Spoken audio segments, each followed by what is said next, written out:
बहुत बड़ा बयान है ये एकनाथ शिंदे महाराष्ट्र के मुख्यमंत्री का कि जो भी भारतीय जनता पार्टी तय करेगी, जो प्रधानमंत्री नरेंद्र मोदी तय करेंगे, गृह मंत्री अमित शाह तय करेंगे, वही महाराष्ट्र का अगला मुख्यमंत्री होगा और शिवसेना को, पूरी शिवसेना को यह मान्य होगा। ऋत्विक भालेकर मेरे सहयोगी हमारे साथ ज्यादा जानकारी के साथ जुड़ रहे हैं।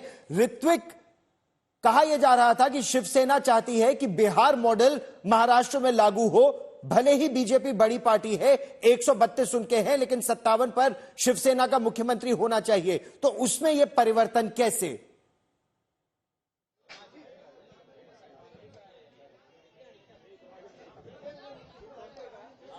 जी बिल्कुल गौरव, देखिए पिछले 4 दिनों से एकनाथ शिंदे कोई अधिकृत बयान नहीं दे रहे थे, ना किसी से मुलाकात कर रहे थे। आज इतना प्रचंड बहुमत महाराष्ट्र में लाने के बाद 4 दिन के बाद आज उन्होंने ये साफ किया है कि भले ही महायुति की तरफ से जब सरकार बनानी है तब पीएम मोदी और अमित शाह जो कुछ निर्णय लेंगे वो उन्हें मान्य होगा, क्योंकि अटकलें लगाई जा रही थी कि कहीं ना कहीं एकनाथ शिंदे जो है वो सीएम पद के लिए अड़कर बैठे हैं। इतना ही नहीं, ये भी बताया जा रहा था कि वो कोई भी सीएम पद के अलावा पोस्ट यानी डिप्टी सीएम हो या फिर केंद्र में मंत्री पद हो, उसके लिए भी तैयार नहीं है। और इन अटकलों के बीच मुख्यमंत्री एकनाथ शिंदे की तरफ से कोई अधिकृत बयान जारी नहीं हुआ था। आज इन सभी अटकलों पर रहिए मेरे साथ ऋत्विक। साहिल जोशी मेरे सहयोगी हमारे साथ जुड़ रहे हैं। साहिल, क्या अब यह माना जाए कि ये जो प्रचंड जीत भारतीय जनता पार्टी के नेतृत्व में महायुति की हुई है, 132 सीटें इसमें बीजेपी की अपनी, उसके पुरस्कार के तौर पर क्या देवेंद्र फडणवीस अब उन्हें एक बार फिर मुख्यमंत्री माना जाए?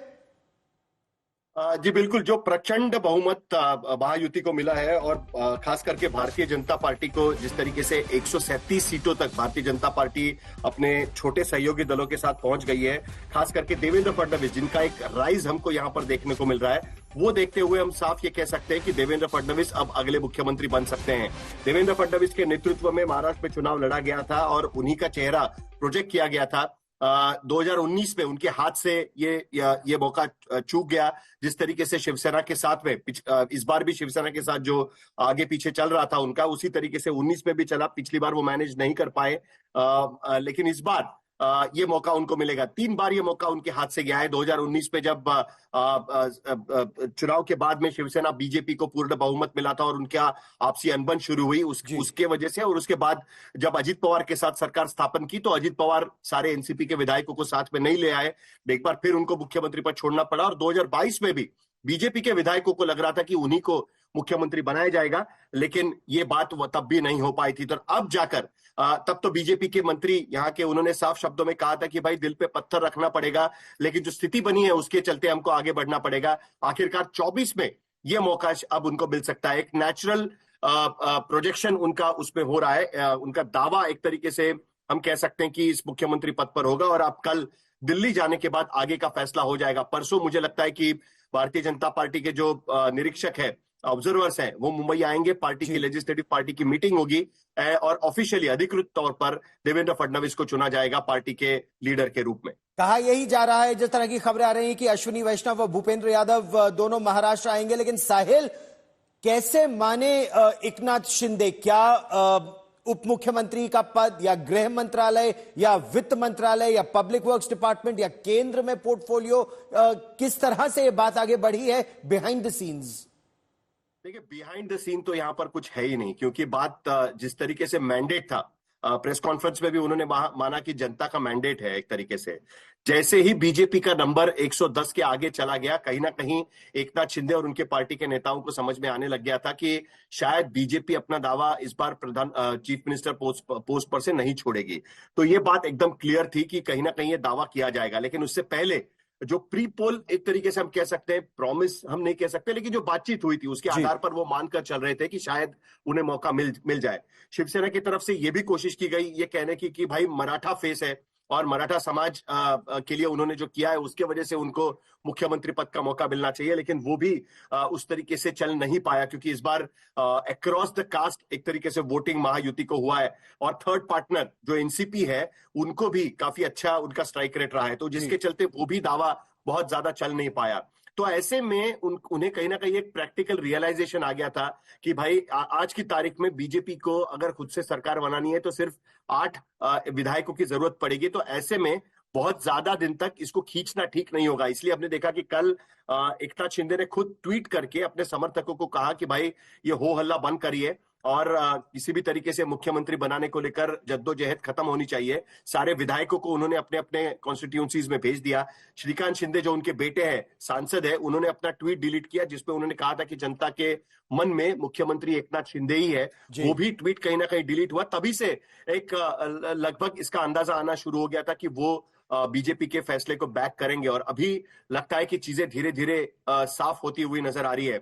एनसीपी के नेताओं की भी आज दोपहर को भेंट हुई है अमित शाह के साथ में, और उसके बाद जो अनुमान मुझे नजर आ रहा है उसके चलते देवेंद्र फडणवीस का नाम सबसे आगे है और देवेंद्र फडणवीस ही शायद महाराष्ट्र के नए मुख्यमंत्री चुने जाएंगे। और ये बात एनसीपी ने, अजीत पवार ने तो खुले तौर पर यह बात कह दी थी कि जो दावेदारी है वो सबसे मजबूत देवेंद्र फडणवीस की ही बनती है। 132 सीटें बीजेपी की आई हैं, तो क्या वो भी इशारों में शिवसेना को एक संदेश दे रहे थे कि सब महायुति को एकजुट होकर अब महाराष्ट्र के विकास के लिए आगे बढ़ना चाहिए, जो बात आज एकनाथ शिंदे कर भी रहे हैं?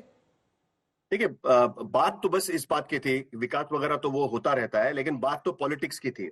देखिए, एनसीपी को बेसिकली ये लग रहा था कि अगर शिवसेना का मुख्यमंत्री बनेगा तो जो स्मॉलर पार्टीज है उसमें सत्ता का झुकाव कहीं ना कहीं शिवसेना की तरफ हो जाएगा। अब कम से कम ये होगा कि सबसे बड़ी पार्टी के पास मुख्यमंत्री पद होगा तो शिवसेना और एनसीपी दोनों एक ही लेवल पर अपना, जिसे हम लेवल प्लेइंग फील्ड कहते हैं इंग्लिश में, उस तरीके से वो उसमें खेल पाएंगे। सत्ता की भागीदारी भी उनके पास करीब करीब एक जैसी होगी। तो एक तरफ वो चीजें नहीं झुकेगी। देखिए, बीजेपी एक नेचुरल क्लेमेंट है मुख्यमंत्री पद को लेकर, और जाहिर सी बात है कि इवन कैबिनेट पोर्टफोलियोज में ज्यादा पोर्टफोलियोज ये बीजेपी के पाले में जा सकते हैं। मामला अटक सकता है होम डिपार्टमेंट को लेकर, क्योंकि मुझे जहां तक मेरी जानकारी है अब एकनाथ शिंदे कोशिश करेंगे कि जो दूसरा सबसे बड़ा पोर्टफोलियो है, जो होम डिपार्टमेंट, वो उनके पास रहे। दिल्ली जाने का तो उनका कोई प्लान नजर नहीं आ रहा है, क्योंकि प्रेस कॉन्फ्रेंस में भी उनको जब सवाल पूछा गया कि भाई आप क्या दिल्ली जाएंगे, तो उन्होंने पूछा कि भाई मुझे दिल्ली क्यों भेजना चाहते हो। तो उनकी राजनीति उनको पता है कि महाराष्ट्र में करनी पड़ेगी, और खास करके पार्टी अगर उनको चलानी है तो शिवसेना वो पहली बार इस तरीके से चला रहे होंगे जब उनके पास में मुख्यमंत्री पद की कुर्सी नहीं होगी। और मुख्यमंत्री पद या प्रधानमंत्री पद कैबिनेट में सबसे पावरफुल पद होता है। तो ऐसे में बिना मुख्यमंत्री पद के वो अब शिवसेना चलाने का भी जोखिम उनको उठाना है। तो ऐसे में दिल्ली में केंद्रीय मंत्री बनने से बेहतर होगा कि वो यहीं पर या तो उप मुख्यमंत्री पद अगर उनको दिया जाता है या जो भी उनको पद मिलता है उसके आधार पर वो पार्टी को संभालने की कोशिश करे। तो एक बड़ा दिलचस्प मोड़ आएगा उनकी भी राजनीतिक आगे की यात्रा में। तो देखना है कि आगे ये बात कैसे किस तरीके से बढ़ती है, लेकिन जो डेडलॉक था वो कहीं ना कहीं अब खत्म हो गया है, ये बात हम जरूर कह सकते हैं।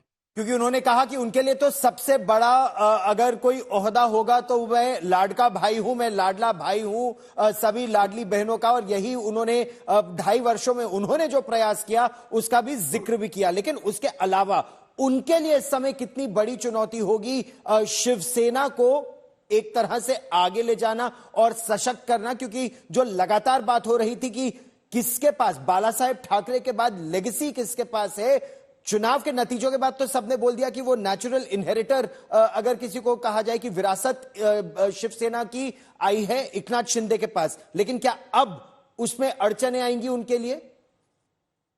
देखिए, विरासत इस तरीके से ट्रांसफर नहीं होती है। आपने देखा होगा गौरव की बिहार में 7 सांसद लेके 5 या 6 सांसद जो थे लोक जनशक्ति पार्टी के, वो पशुपति पारस के साथ चले गए थे, और उसके बाद जो चिराग पासवान है वो हाशिए पे चले गए थे। लेकिन अचानक माहौल बदल गया। जिस तरीके से चिराग पासवान बेहतर कर रहे हैं ये नजर में आया, तो चिराग पासवान इन हो गए, पशुपति पारस आउट हो गए, चिराग पासवान केंद्रीय मंत्रिमंडल में आ गए। तो ये विरासत जो है ना वो सक्सेस के हिसाब से बदलती रहती है।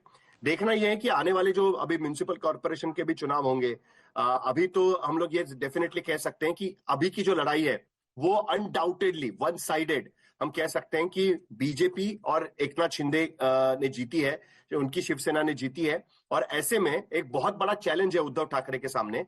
लेकिन फिर भी वो एक आज की स्थिति में जो भी विपक्ष के पास आंकड़े आए हैं उसमें सबसे बड़ी पार्टी शिवसेना यूबीटी है, तो वो आगे का रास्ता उनके लिए म्युनिसिपल चुनावों से गुजरता है। वो मेरे ख्याल से अगले 2-3 महीने में आएंगे।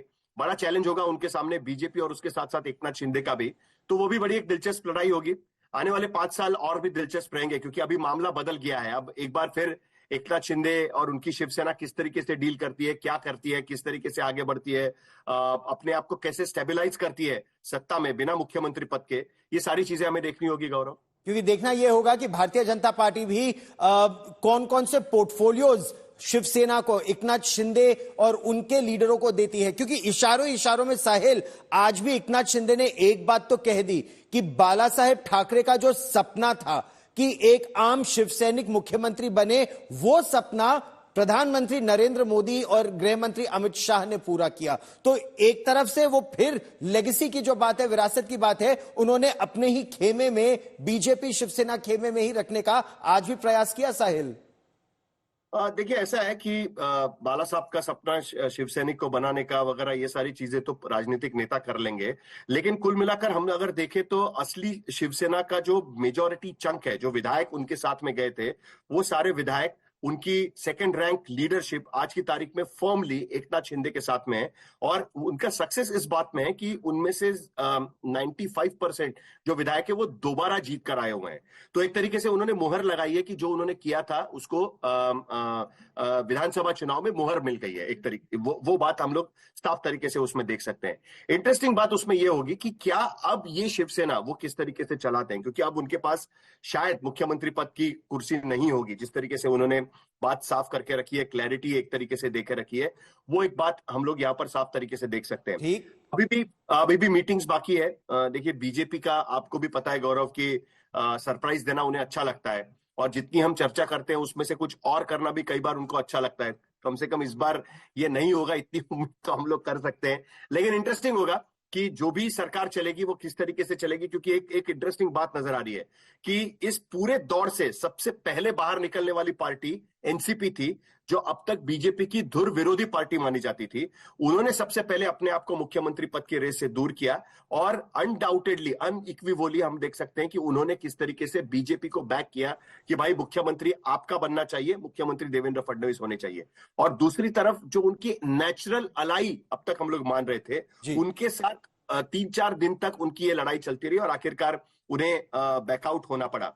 और एक अगर हम लोग कंक्लूजन ड्रॉ करना चाहे तो गौरव, आखिरी में एक लाइन का कंक्लूजन हम लोग ये भी ड्रॉ कर सकते हैं कि बीजेपी के लिए तो बीजेपी हाईकमान है ही, लेकिन वो बीजेपी हाईकमान शिवसेना के लिए भी है। संघ किसके पक्ष में है? क्या संघ भी इस समय देवेंद्र फडणवीस के पक्ष में ही है? प्रधानमंत्री उन्हें अपना परम मित्र वैसे भी कह चुके हैं।